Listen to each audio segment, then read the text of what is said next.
नमस्ते दोस्तों। स्वागत है आपका डिजिटल कहानी वाला पर। आज कोई कहानी नहीं बल्कि एक बहुत ही जबरदस्त बुक समरी लेकर आया हूँ। एक ऐसी किताब जिसने दुनिया को सोचने पर मजबूर किया है। इसका नाम है द माइंड इज एवरीथिंग, यानी मन ही सब कुछ है। सोचो जरा, क्या हमारा मन सच में सब कुछ है? क्या हमारे विचार, हमारी सोच सचमुच हमारी जिंदगी बना या बिगाड़ सकती है? यह किताब इसी गहरे सवाल का जवाब देती है और बताती है कि हमारे दिमाग के अंदर कितनी बड़ी ताकत छिपी है। ये बुक समरी आपको समझाएगी कि कैसे आप अपने मन की शक्ति को पहचान सकते हो और उसे अपनी जिंदगी को बेहतर बनाने के लिए इस्तेमाल कर सकते हो, चाहे आप बड़े हों या छोटे। इस समरी को सुनकर आपको कुछ ऐसा सीखने को मिलेगा जो शायद स्कूल की किताबों में भी न सिखाया जाए। ये बुक समरी बिल्कुल आसान भाषा में है ताकि हमारे नन्हे दोस्त भी इसे समझ सकें, जैसे कोई बड़ा आपसे प्यार से बात कर रहा हो। तो चलो इस कमाल की किताब की यात्रा शुरू करते हैं और जानते हैं कि हमारा मन वाकई सब कुछ क्यों है। परिचय। मन की अविश्वसनीय दुनिया। इस बुक की शुरुआत ही इस विचार से होती है कि हमारा मन कोई छोटी चीज नहीं है। ये एक पूरी दुनिया है हमारे दिमाग के अंदर। हर पल लाखों विचार आ रहे हैं, जा रहे हैं, कुछ अच्छे, कुछ बुरे, कुछ अजीब। ये किताब हमें सिखाती है कि हम सिर्फ वो नहीं हैं जो हम बाहर से दिखते हैं, बल्कि हम वो हैं जो हम अंदर से सोचते हैं। हमारा मन एक जादुई जमीन की तरह है, जहाँ हम जो बीज बोते हैं वही फसल काटते हैं। अगर हम अच्छे विचारों के बीज बोते हैं तो हमें अच्छी चीजें मिलती हैं, और अगर हम बुरे विचार बोते हैं तो नतीजा भी वैसा ही होता है। किताब कहती है कि ज्यादातर लोग अपने मन पर ध्यान ही नहीं देते। वो सोचते हैं कि विचार तो बस आते जाते रहते हैं, उन पर हमारा कोई कंट्रोल नहीं है। पर यह सबसे बड़ी गलतफहमी है। ये बुक सिखाती है कि हम अपने विचारों के मालिक बन सकते हैं। हम चुन सकते हैं कि हमें क्या सोचना है और क्या नहीं। ये ठीक वैसे ही है जैसे आप तय करते हो कि आपको टीवी पर कौन सा चैनल देखना है। आप रिमोट आपके हाथ में है, वैसे ही आपके विचारों का रिमोट आपके मन के पास है। ये किताब हमें इस कंट्रोल को वापस लेने का रास्ता दिखाती है। ये कोई मुश्किल काम नहीं है, बस थोड़ा सा अभ्यास चाहिए और समझ चाहिए कि हमारा मन कैसे काम करता है। विचारों की ताकत, आपके जीवन के निर्माता। इस बुक का सबसे मुख्य सिद्धांत ये है कि आप जो सोचते हैं वही बनते हैं। सुनने में ये बहुत आसान लगता है ना? पर ये एक बहुत गहरी सच्चाई है। किताब समझाती है कि हमारे विचार सिर्फ हमारे दिमाग के अंदर नहीं रहते, वे हमारी भावनाओं को प्रभावित करते हैं। हमारी भावनाओं से हमारे काम करने का तरीका तय होता है और हमारे काम हमारी जिंदगी के नतीजे बनते हैं। उदाहरण के लिए सोचो, अगर आप हमेशा ये सोचते रहते हो, मैं ये नहीं कर सकता या मैं बहुत मूर्ख हूँ, तो क्या होगा? आपका मन ये बात मान लेगा। आपको सचमुच वैसा ही महसूस होने लगेगा। आप कोशिश करना छोड़ दोगे, या अगर करोगे भी तो बिना विश्वास के। और फिर शायद आप सचमुच सफल नहीं हो पाओगे और आप कहोगे, देखो मैंने कहा था ना, मैं नहीं कर सकता। ये एक खतरनाक चक्र है।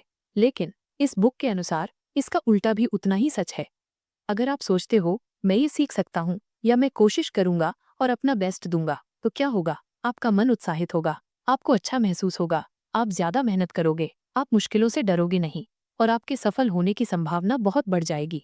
किताब इस बात पर जोर देती है कि हमारे विचार सचमुच चीजों को बनाने की ताकत रखते हैं। जैसे एक मूर्तिकार मिट्टी से मूर्ति बनाता है, वैसे ही हमारे विचार हमारी जिंदगी की मूर्ति बनाते हैं, चाहे वो अच्छी हो या बुरी। ये पूरी तरह से हमारे हाथ में है, यानी हमारे सोचने के तरीके में। विश्वास की शक्ति, आपके सपनों का ईंधन। इस बुक का एक और बहुत जरूरी हिस्सा है विश्वास की ताकत के बारे में जानना। विचार तो सिर्फ एक शुरुआत है। जब हम किसी विचार पर विश्वास करना शुरू कर देते हैं तो वो और भी ज्यादा शक्तिशाली हो जाता है। विश्वास हमारे विचारों को पंख लगा देता है। किताब कहती है कि जब हम किसी चीज पर पक्का विश्वास कर लेते हैं, चाहे वो खुद पर हो, किसी लक्ष्य पर हो या किसी संभावना पर हो, तो हमारा पूरा सिस्टम, हमारा मन, हमारा शरीर उस विश्वास को सच करने में लग जाता है। यह एक अदृश्य शक्ति की तरह काम करता है जो हमें उस दिशा में धकेलती है जिस पर हम विश्वास करते हैं। सोचो, अगर किसी बच्चे को विश्वास है कि वो रेस जीत सकता है, तो वो ज्यादा तेज दौड़ेगा, ज्यादा अभ्यास करेगा और गिरने पर भी उठेगा, क्योंकि उसका विश्वास उसे आगे बढ़ा रहा है। और अगर किसी बच्चे को विश्वास नहीं है तो वो शुरू करने से पहले ही हार मान लेगा। ये बुक समझाती है कि ये विश्वास कहीं बाहर से नहीं आता, ये हमारे अपने विचारों से ही पैदा होता है। जब हम बार बार किसी सकारात्मक विचार को सोचते हैं तो वो धीरे धीरे विश्वास बन जाता है, और जब हमारा विश्वास मजबूत होता है तो हम उन चीजों को भी हासिल कर सकते हैं जो पहले नामुमकिन लगती थी। किताब हमें सिखाती है कि अपने विश्वासों को कैसे पहचानें और कैसे उन विश्वासों को बदले जो हमें रोक रहे हैं। ये बताता है कि हम सचेत रूप से, यानी जानबूझकर, अपने अंदर नए सकारात्मक विश्वास बना सकते हैं। ये विश्वास ही हमारे सपनों को सच करने वाला असली ईंधन है। मन पर नियंत्रण, अपने दिमाग के कप्तान बनना। इस बुक में मन पर नियंत्रण रखने की कला के बारे में विस्तार से बताया गया है। किताब कहती है कि हमारा मन अक्सर एक शरारती बंदर की तरह होता है जो एक डाल से दूसरी डाल कूदता रहता है, बिना रुके, बिना सुने। ये हमें उन चीजों के बारे में सोचने पर मजबूर कर सकता है जो हमें परेशान करती हैं, डराती हैं या दुखी करती हैं। अगर हम इसे ऐसे ही छोड़ दें तो ये हमें कहीं भी ले जा सकता है। द माइंड इज एवरीथिंग सिखाती है कि हमें अपने मन का कप्तान बनना होगा। हमें उस शरारती बंदर को शांत करना सीखना होगा। इसका मतलब ये नहीं है कि हमें सोचना बंद कर देना है, बल्कि इसका मतलब है कि हमें ये चुनना सीखना है कि हम क्या सोचते हैं और कितनी देर सोचते हैं। किताब इस कला को सीखने के कई तरीके बताती है, जैसे ध्यान करना, या जिसे आजकल माइंडफुलनेस कहते हैं। ये हमें सिखाता है कि कैसे अपने विचारों को बिना जज किए बस देखें, जैसे बादल आसमान में तैर रहे हों। हम उन्हें रोक नहीं सकते, पर हम ये चुन सकते हैं कि हम किस बादल पे कितनी देर ध्यान देते हैं। एक और तरीका जो बुक सुझाती है वो है नकारात्मक विचारों को पहचानना और उन्हें चुनौती देना। जब कोई बुरा या डराने वाला विचार आए तो उसे सच मान लेने के बजाय उससे सवाल पूछें, क्या ये सच है? क्या इसके अलावा कोई और तरीका भी है सोचने का? यह अभ्यास हमें अपने विचारों के जाल में फंसने से बचाता है। मन पर नियंत्रण सीखने से हमें शांति मिलती है, हम कम चिंतित होते हैं और हम अपनी ऊर्जा सही चीजों पर लगा पाते हैं। ये किताब हमें याद दिलाती है कि हमारा मन हमारा नौकर है, मालिक नहीं, और हमें उसे यही सिखाना है। भावनाओं का महत्व, विचारों के रंग। इस बुक में विचारों के साथ साथ भावनाओं की भी बात की गई है। किताब कहती है कि विचार और भावनाएं एक दूसरे से गहरे जुड़े हुए हैं। हमारे विचार हमारी भावनाओं को पैदा करते हैं और हमारी भावनाएं हमारे विचारों को और मजबूत करती हैं। भावनाएं हमारे विचारों को रंग और ताकत देती हैं। सोचो, अगर आप कोई अच्छा विचार सोच रहे हो, जैसे आप अपने दोस्त से मिलने वाले हो, तो आपको खुशी महसूस होगी। ये खुशी की भावना आपके विचार को और मजबूत करेगी और आप और ज्यादा खुश होंगे। और अगर आप कोई बुरा विचार सोच रहे हो, जैसे आपकी कोई चीज खो गई है, तो आपको दुख या चिंता महसूस होगी। ये भावना आपके विचार को और गहरा करेगी। ये बुक समझाती है कि हम अपनी भावनाओं को पूरी तरह कंट्रोल नहीं कर सकते और हमें करना भी नहीं चाहिए। भावनाओं को महसूस करना जरूरी है, पर हमें ये सीखना चाहिए कि हमारी भावनाएं हमें नियंत्रित न करें। जब हम किसी नकारात्मक भावना में होते हैं, जैसे गुस्सा या डर, तो हमारे विचार भी नकारात्मक हो जाते हैं और ये चक्र चलता रहता है। किताब हमें सिखाती है कि अपनी भावनाओं को कैसे पहचानें, उन्हें स्वीकार करें और फिर धीरे धीरे उन्हें सकारात्मक दिशा में कैसे ले जाएं। ये बताता है कि जब हम अपनी भावनाओं के प्रति जागरूक होते हैं तो हम अपने विचारों को बेहतर तरीके से समझ पाते हैं और उन्हें बदल पाते हैं। सकारात्मक भावनाएं जैसे खुशी, प्यार, आभार हमारे मन को और भी शक्तिशाली और सकारात्मक बनाती हैं। ये हमारे विचारों को अच्छी चीजों की ओर ले जाती हैं।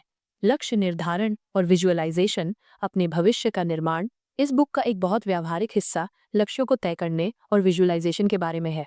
किताब सिर्फ सोचने के बारे में नहीं है, बल्कि ये सिखाती है कि हम अपनी सोच का इस्तेमाल अपनी जिंदगी बनाने के लिए कैसे करें। किताब कहती है कि सबसे पहले हमें ये पता होना चाहिए कि हम चाहते क्या हैं, हमारे लक्ष्य क्या हैं, चाहे वो छोटे हों या बड़े। जब हमारे पास स्पष्ट लक्ष्य होते हैं तो हमारा मन उन लक्ष्यों को हासिल करने के लिए काम करना शुरू कर देता है। ये उन विचारों को आकर्षित करता है जो उस लक्ष्य से जुड़े होते हैं। और फिर आता है विजुअलाइजेशन। ये एक बहुत शक्तिशाली तकनीक है जो बुक सिखाती है। इसका मतलब है कि अपनी आंखों को बंद करके अपने लक्ष्य को सच होते हुए देखना, महसूस करना, कल्पना करना कि आपको वो चीज मिल गई है, आप उसे हासिल कर चुके हैं। जब आप ऐसा करते हैं तो आप अपने मन को एक स्पष्ट संदेश भेजते हैं। आप अपने दिमाग को उस भविष्य की तस्वीर दिखाते हैं जो आप बनाना चाहते हैं।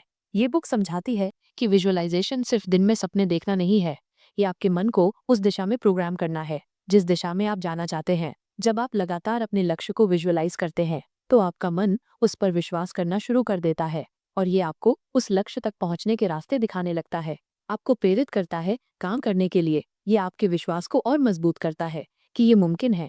किताब ये भी कहती है कि सिर्फ सोचना और विजुअलाइज करना ही काफी नहीं है, हमें अपने लक्ष्यों की ओर कदम भी बढ़ाने होते हैं। पर यह बुक सिखाती है कि सही मानसिकता और स्पष्ट विजुअलाइजेशन उन कदमों को उठाना बहुत आसान बना देता है। चुनौतियों का सामना, मुश्किलों में मन की शक्ति। ये बुक सिर्फ अच्छी चीजों के बारे में सोचने की बात नहीं करती, ये सिखाती है कि जब जिंदगी में मुश्किलें आती हैं, जब चुनौतियां सामने खड़ी होती हैं, तब हम अपने मन का इस्तेमाल कैसे करें। किताब मानती है कि मुश्किलें सबकी जिंदगी में आती हैं, ये जिंदगी का हिस्सा हैं, पर जिस तरह से हम उन मुश्किलों को देखते हैं और उनसे निपटते हैं, वही हमारी कहानी तय करता है। और ये सब हमारे मन में शुरू होता है।